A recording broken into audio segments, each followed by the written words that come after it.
Over the course of the school year, I have exceedingly evolved into a more superior writer. But this process wasn't quite easy. As I walked into the halls of EGHS for the first time as a vulnerable freshman, I thought of my writing as spectacular. But little did I know, I had so much more to improve on. First quarter was a fresh start. I knew the basics about writing, but I wasn't really sure how I could improve. I was like a seed being buried into the ground, about to experience and bloom into something new, a better writer. Simply being in the presence of Mr. Ricardo made me nervous, and also, I was too inexperienced and confined, attempting to sprout out of the ground, although I wasn't quite ready. I had so many questions. What was a voice? How did you analyze? And how did you not just state things as they were? Fortunately, throughout the first quarter, I was pushed to take risks and benefited from drastic amounts of practice. I'll admit, extra essays and rewrites frightened me at first. Like everyone, I was getting a taste of change. I lacked the quality to separate my writing from all the rest. In one assignment, I worked to revise this and broke out of my shell.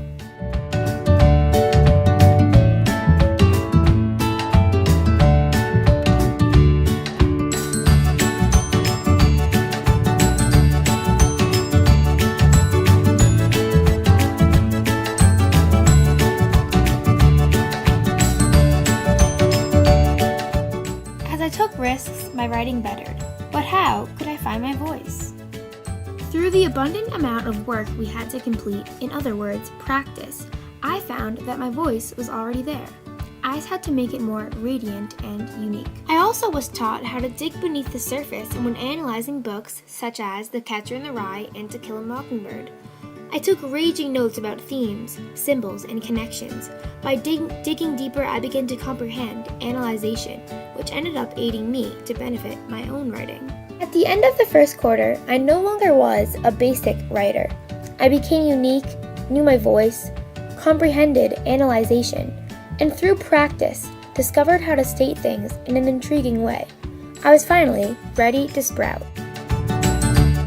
So second quarter begun. I got the basics down. I finally became comfortable with my surroundings, and sure, the workload stressed me out, but I discovered that English was actually my favorite class.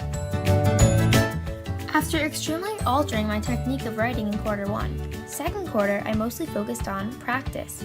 Not to be cliche, but we all know, practice makes perfect. Here's an example of my essay about the Dead Poets Society in which I found a deeper meaning.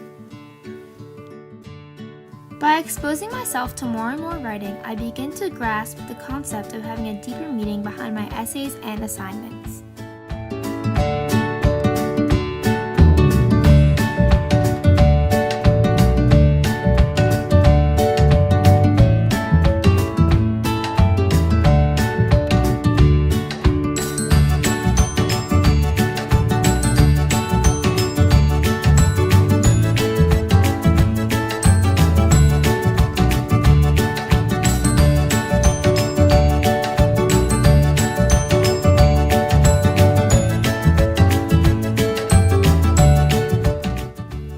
Gained knowledge of how to utilize imagery in my writing.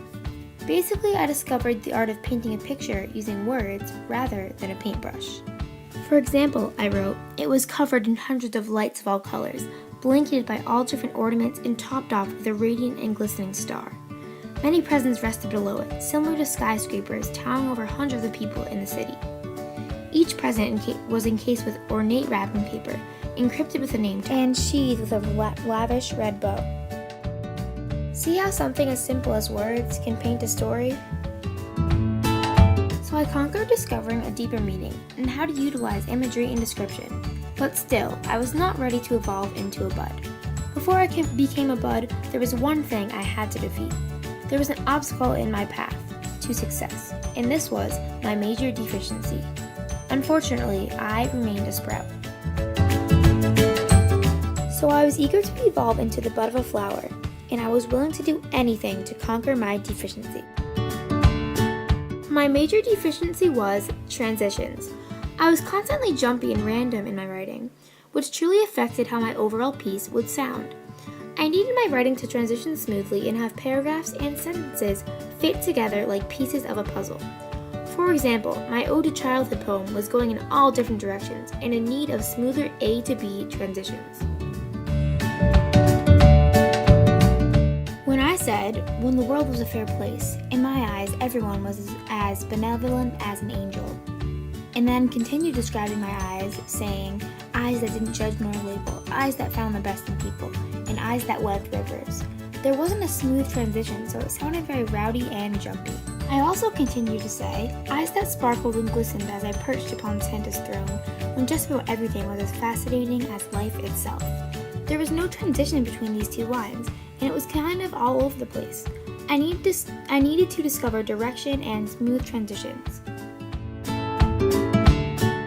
I also noticed that on previous essays, I would always be lowered in the cohesion section on the rubric, which is a section based on the essay's transitions and rhythm. This called for action. To fix my deficiency of jumpiness, I had to do research, and once and for all, overcome this obstacle which was blocking my path to success. After I found effective research, I began seeing results in my transitions when I put my new knowledge into effect. I had a breakthrough, and through much work, finally turned my deficiency into a efficiency. I reached success in this area and overcame the obstacle in my path. So quarter 3 was about tending to my major deficiency, which I accomplished. So certainly I was ready to evolve into the bud of a flower.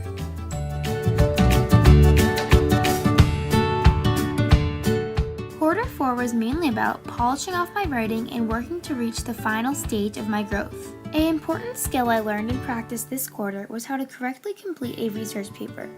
I accomplished this through hours and hours of Purdue OWL research.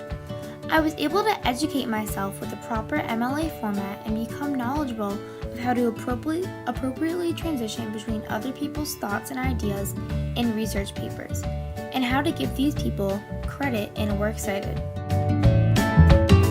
Previously, I had simply thought that you were supposed to almost create your own ideas about a controversial topic, when really the author of a research paper's main role is to funnel and organize the ideas and thoughts of other credible people effectively. My evolution as a writer this quarter and this year did not occur just in simply mastering formal essays and polishing my writing technique.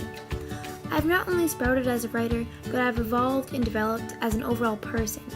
In Honors English, we expose ourselves to mature discussions, analyzations, and topics that I would have never been able to rationalize in quarter 1 or if I did not take this class, which may be one of the biggest factors as to how my writing has improved and how I've evolved from a seed to a sprout to a bud, and now have finally bloomed and become the writer in which I am today.